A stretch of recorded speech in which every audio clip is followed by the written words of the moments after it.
జనసేన అధినేత పవన్ తరచూ అనారోగ్యానికి గురవుతున్నారు.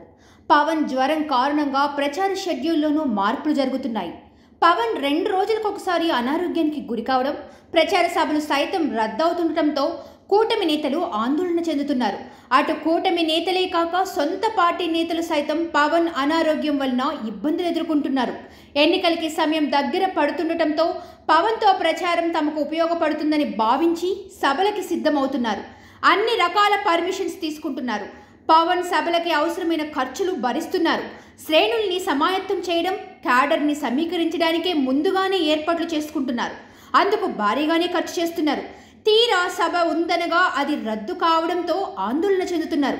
అసలే అంతంత మాత్రంగా ఉన్న తాము ఇలా అనవసరంగా ఖర్చు చేస్తే ఎన్నికల నాటికి మా పరిస్థితి ఏంటి అని వాళ్ళు ప్రశ్నిస్తున్నారు. మీకేంటి వస్తామంటారు, ఆరోగ్యం బాగాలేదని వాయిదా వేస్తారు. సభ కోసం ఆర్థికంగా నష్టపోతున్నాము, మిగిలిన ప్రచారం ఆపి మరీ సభ ఏర్పాటు చేస్తున్నాం, చివరకు మీరు రాకపోవడం వలన అన్ని విధాలా నష్టం జరుగుతుంది అని పవన్ని ఉద్దేశించి వ్యాఖ్యలు చేస్తున్నారు.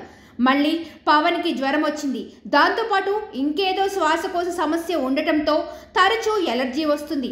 అందుకే ఎవరు ఆయన మీద పూలు చల్లొద్దు, షేక్ హ్యాండ్స్ అసలే కుదరదు అంటూ జనసేన పార్టీ క్యాడర్కు ఒక సూచన చేసింది. 2 రోజులు జనంలో తిరిగితే, ఎండల్లో కదలాడితే 3వ రోజు లేవలేకపోవడం ఏంటో అన్న కామెంట్స్ వినిపిస్తున్నాయి. 2 రోజుల ప్రచారానికే పడకేసే పవన్ సీఎం వైఎస్ జగన్ మీద జరిగిన రాళ్ల దాడిని గులకరాయి అని ఎగతాళి చేయడం, జగన్మోహన్ రెడ్డిని కత్తితో గాయపరిచినా కూడా అవహేళన చేయడంపై సెటైల్స్ వస్తున్నాయి.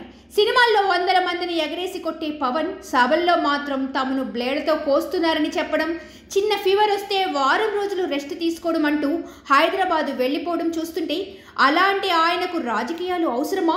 ఆయన్ను నమ్ముకొని రాజకీయాల్లోకి వచ్చి కోట్లు తగలేసుకుంటున్నామని జన సైనికులు, కార్యకర్తలు లోలోన కుమిలిపోతున్నారు. మీకు జ్వరం రావడం ఏమిటో, ఇలా 2 రోజులకు ఒకసారి జ్వరం రావడంతో మీకోసం ఖర్చు చేసి సభలు రద్దవడంతో మాకు జ్వరం వస్తుందనే కామెంట్స్ చేస్తున్నారు. సబ్స్క్రైబ్ చేయండి. Please like, share and subscribe to top Telugu TV. Top Telugu TV.